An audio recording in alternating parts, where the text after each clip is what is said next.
కంటి ముందే నందనం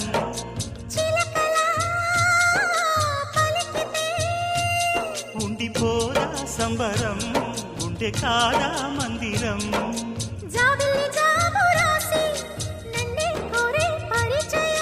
పున్నగ పూలు పూసే వన్నే చిన్నే రసమయం